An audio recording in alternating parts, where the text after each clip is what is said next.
Hello everyone and welcome back to my channel. Now today I have more news for you, so let's get right into it. But before we do, if you enjoy my content, or after you watch this video, if you enjoyed this video, remember to leave a like, subscribe, follow me on YouTube, on Parler, on BitChute, join my Discord, follow me on Twitter, basically follow me everywhere. Now, let's get into this article. As you can see, Kyle Rittenhouse does not regret bringing a gun to the Kenosha riots.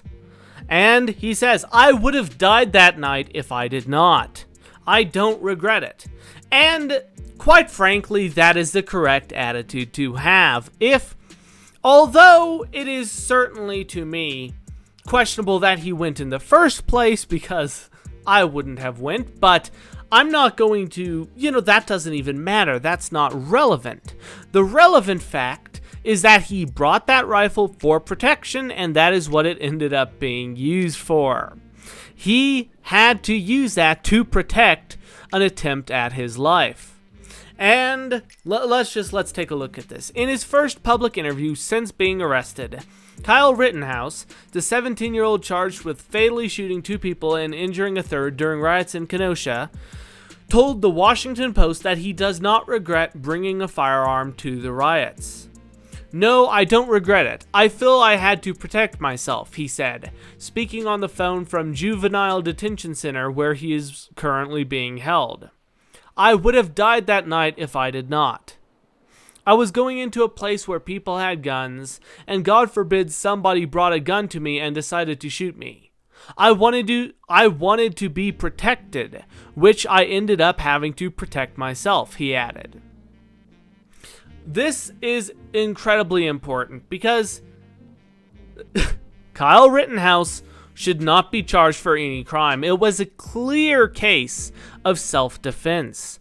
He had to defend himself because he was being threatened and attacked. No one in their right mind should charge someone with a gun, yet these people did, and they tried to beat him up. If he had to defend himself because of that, that is not his fault, that is theirs. They violated the NAP, and I know we don't exactly have that in America, but that's pretty much what it is, and that's all that should matter. They were the aggressors, and he had to respond in self-defense, not in aggression. Now, during the interview, the Post also learned that Rittenhouse, who was too young to purchase a firearm himself, had arranged for an adult friend to buy it with government stimulus money Rittenhouse had received. Now, Rittenhouse has been charged with first-degree reckless homicide, first-degree intentional homicide, and attempted first-degree international homicide for his actions the night of August 25th, which led to the deaths of a few, let's just say aggressors, because that's all they are. Now, if convicted, he will serve a mandatory life sentence in prison. That is incredible, because there's no reason he should. He is a perfectly sane person who had to defend himself. And the fact that people have politicized this shows our modern day political climate, just like we saw with a certain well-known Netflix movie. No one in their right minds should support that movie, just like no one in their right minds should claim that this was not a case of self-defense, yet because it serves their political means, they do.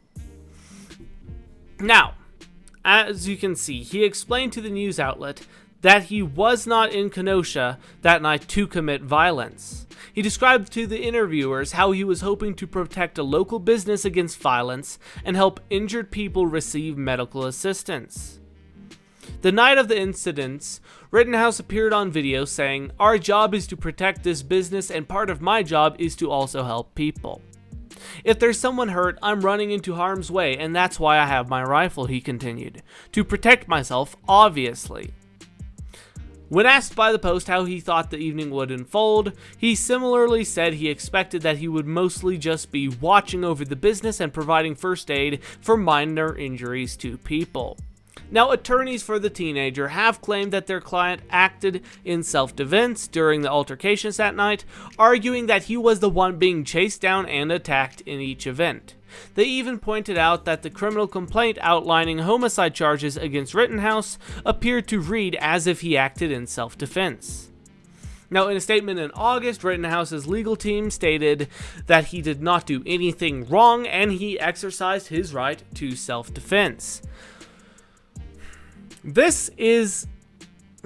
It's sad to me because this should not be a difficult case. This is a cut and dry case if ever there was one. Yet because certain political activists have decided to make it a political issue, it is being portrayed as one. It is not a political issue, it is an issue of self-defense, and that is how it should be viewed.